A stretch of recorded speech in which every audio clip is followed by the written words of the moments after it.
Hi everyone, it's AJ. It is Something to Do Saturday, our summer edition, which means I'm going to try and give you 10 tips in 10 minutes or less. And this week's theme for summer reading is Tales to Feast On. So I'm going to give you some tips for the kitchen. And these are going to be some little off-the-wall tips. Some of them you may already know, some of them you may never have heard of. So let's check it out. Here we go.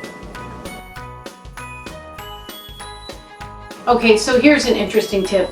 Did you know that you're supposed to store an apple in with your potatoes? What? I know it's not an old wives' tale. Did you know that ethylene, ethylene? It's gas that the apple gives off, actually keeps the potato from sprouting. Want to know another tip? It's all for one. Don't store your onions next to your potatoes. That'll make them sprout quicker. Who knew? Now you do.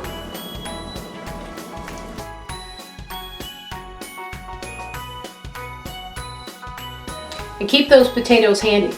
Did you know that if you oversalt your soup, you can actually put a potato in there and it will absorb some of the salt? And then starch will help it balance out the flavor as well and make it taste less salty. Who knew?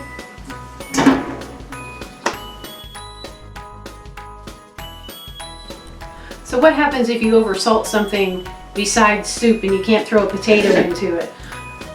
I know it sounds difficult, but have you ever grabbed the garlic salt instead of the garlic powder? Now your food's too salty, what do?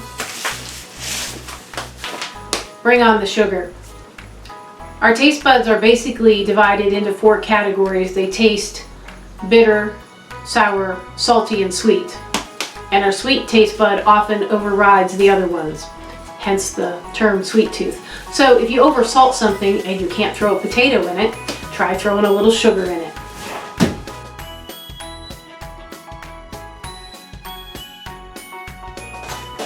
If you have eggs that are close to the expiration date, but you're not going to be able to use them,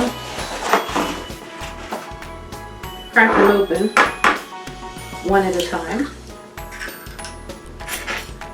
Stir them around just enough to break the yolk.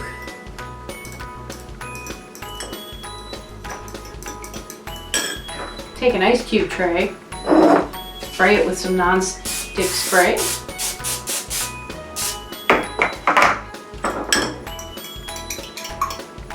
And pour your eggs into the ice cube tray.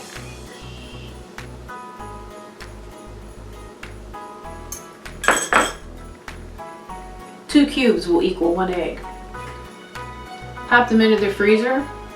When they're frozen, you can take them out of the tray, store them in a Ziploc bag, and then thaw them right before you need them for baking or even scrambling up and eating. They're great for emergencies when you think you're out of eggs and you need them for a recipe, and lo and behold, you have some in the freezer.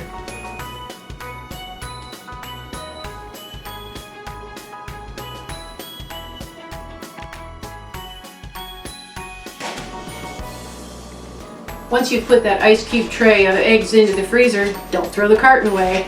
Instead, put it on the door of your refrigerator. Store your condiments in it upside down.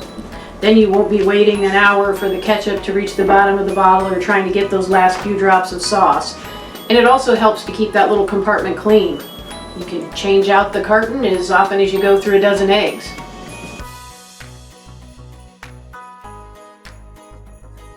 If you end up with a lot of unpopped kernels when you pop your popcorn, it could be because your popcorn's going stale. The science behind popcorn is as the kernels heat up, the moisture in it evaporates and the kernel explodes, creating the thing that we munch on. But if you don't have any moisture in your popcorn, in other words, it's all dried up because it's gone stale, you end up with kernels in the bottom of your bag or popper.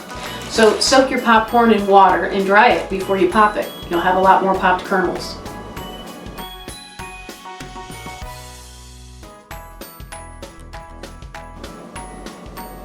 The next time you put together a fruit tray and you think about apples but decide, no, maybe not because of the way they brown so quickly, after you slice your apples, put them in a bowl and toss them with some lemon juice. The lemon juice will give them an extra hint of tartness but it'll also keep them from getting brown. They'll sit nicely. And that extra hint of tartness, if you serve a sweet dip, such as boiling a sweetened condensed can of milk overnight that turns into a nice caramel dip, the combination is delicious.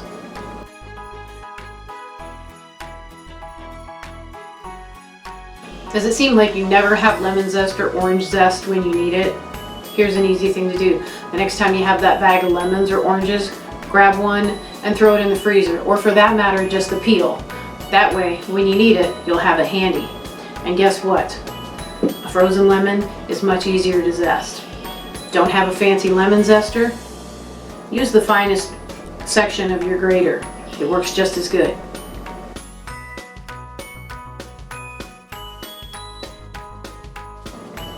Does your recipe call for eggs at room temperature? Rather than waiting for them to warm up, simply place your eggs in a dish of warm water. It'll cut down the wait time significantly.